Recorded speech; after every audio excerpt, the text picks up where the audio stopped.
What's going on, ladies and gentlemen? Welcome back to the Fringe. It looks like Donald Trump is taking another stab at Canada. At least that's what it would seem. I know a lot of people have said the whole 51st state thing is a joke. It's not happening. I mean, we've had Danielle Smith coming back saying, no, it's Canada first. We're not going to America anytime soon. But Donald is persistent. He's very persistent. I want to talk about what's happening with Trump, and I'm also going to talk about how that's moving into Canada because Canadians aren't happy about it. In fact, there are some calling for him to be banned from Canada. Let's jump in, take a look. I just want to remind you guys, if you're enjoying the video content, make sure to like, subscribe, comment, do all that usual YouTube jazz. It helps us out in the good old algorithm. Give us some love here on the channel. Let's take a look here. Donald Trump hanging out in office the other day, being told Alberta is first. There is a movement in Canada to join us. I don't think that's the case. While I do think there are people out there that support the idea of the 51st state idea because they're fed up with the federal government. Let's be honest. But we're all Canadian first. I think we should remain Canadian. Just listen to how Donald talks about it. It's great. Let's just get started. Can I shift our attention to Canada real quick? Yes, please. Last week, I spent some time with two government officials for Canada. I was asking them how realistic is it that Canada would be the 51st state? Yeah. And they told me there is a path. Alberta is first, and if they sign on, Saskatchewan would follow, and then you go west to British Columbia. There is a movement in Canada to join us. I want to get your thoughts on that and how that's proceeding right now. So it's true. Thank you, Brian. It's true. A lot of people in Canada are liking becoming our beautiful, cherished 51st state.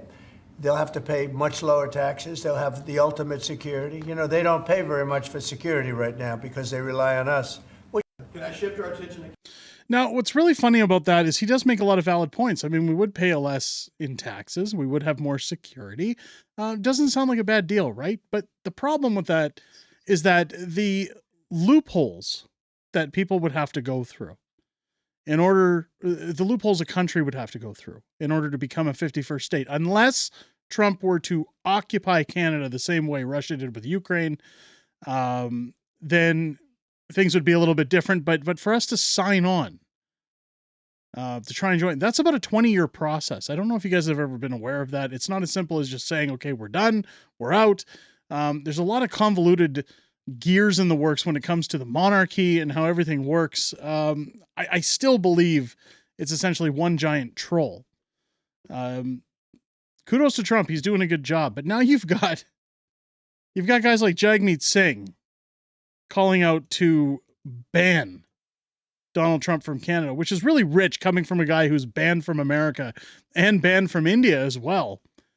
You've even got now Tim Pool tweeting out Jagmeet is slang term meant to insult a man. It's wildly offensive. I'm not joking.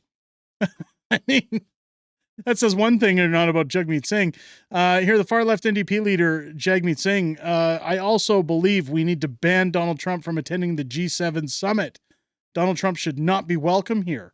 Coming from a guy who has sold out his country more times than you can count on two hands, all for a pension, a Marxist. I mean, how do you even take this guy seriously anymore? Listen to what he says. I also believe we need to ban Donald Trump from attending the G7 summit.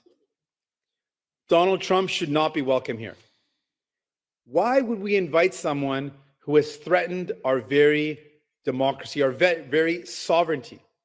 Why would we invite someone who has threatened our economic well-being?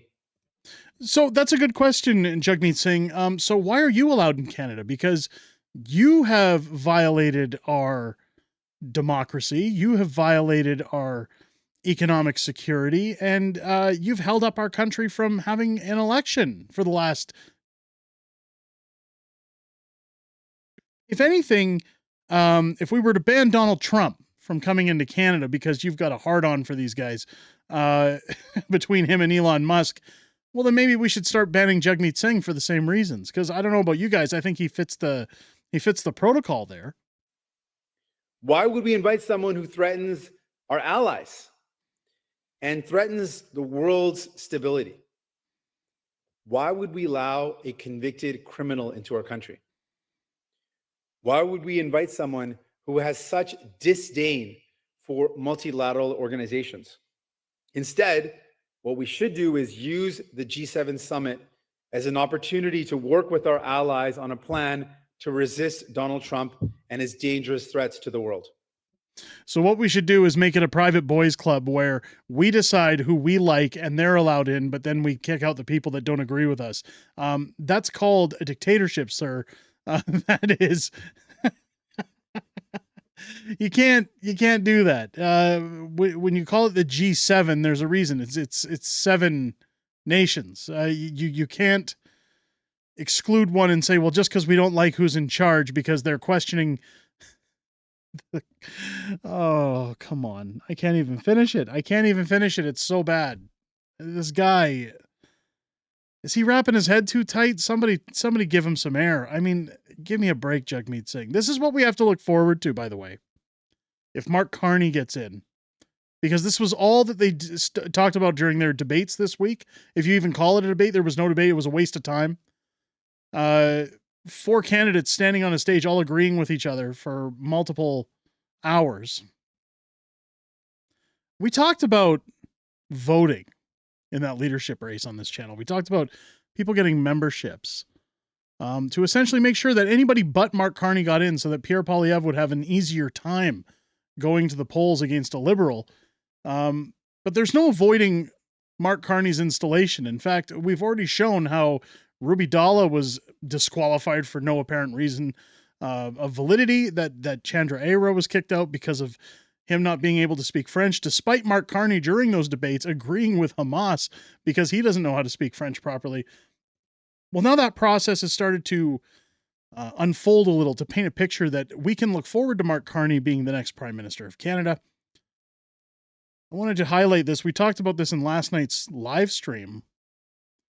Here we've got friend of the channel, Mia Bradshaw. Am I disqualified from voting within the Liberal leadership race? Something isn't adding up if the Liberal Party is now denying voters the right to vote. I want to play this clip for you and then we'll discuss. Hi, all my fellow Canadians and Americans and my loud Fringe Albertans. Well, the Liberals are out in full force because starting today, you can cast your vote for the next Liberal leader. So they're reminding everyone, registered Liberals, which I am, it's time to vote for our next Liberal leader. Check your email to cast your ballot. And if you haven't verified your identity just yet, get started. And you click on the link. So then I had still not received an email. So I clicked on the link. I said, and it goes, confirm your eligibility and get your verification instructions at there. Click on the link. And then I clicked on request my voter ID. I put all my information in. I've been waiting about an hour, but I still have a black screen. Am I disqualified from voting now because they know I'm not voting for Mark Carney? Seems that way. And I'm not the only one that's getting the black screen. So it's very, very interesting. They want you to vote, but only if you vote for Mark Carney. Nothing suspicious here. It's funny she brings that up because I can honestly vouch. I tried doing the same thing. Same black screen. Now, we'll see what comes out of that, what happens with it. I'll keep you guys up to speed if anything should change with that. But what's important to note here are these are the people that are touting that Donald Trump should be banned out of Canada for infringing on our democracy, for stopping people's ability to lead a normal life. I mean, the hypocrisy is outstanding, folks. And this is why, again, if there is any divide in this country of people saying we should join America, this paints the picture for you. We're fed up with being abused by our governments. We're fed up with being told, shut up and like it. Especially when we try to exercise our rights to vote. Anybody who's ever said we live in a democracy clearly can give me some of whatever they're smoking, because I definitely need it moving forward. Let me know what you guys think down below. Are you shocked that all these politicians are getting away with murder while also saying that Donald Trump is the bad guy? Do you agree with Canada becoming the 51st state and that we should still pursue that option? Let me know what you think down below in the comments. Again, if it's your first time here, I hope this video has earned your subscription. Make sure to join our change.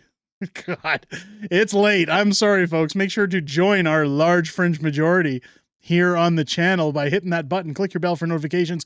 Join me live this Friday for Friday Night Fringe, our live streaming show, where I sit down with the very beautiful Mrs. Fringe as we go over everything that's happened this week in politics, everything that we know that's coming up ahead, as well as back and forth within the greatest YouTube community on the platform.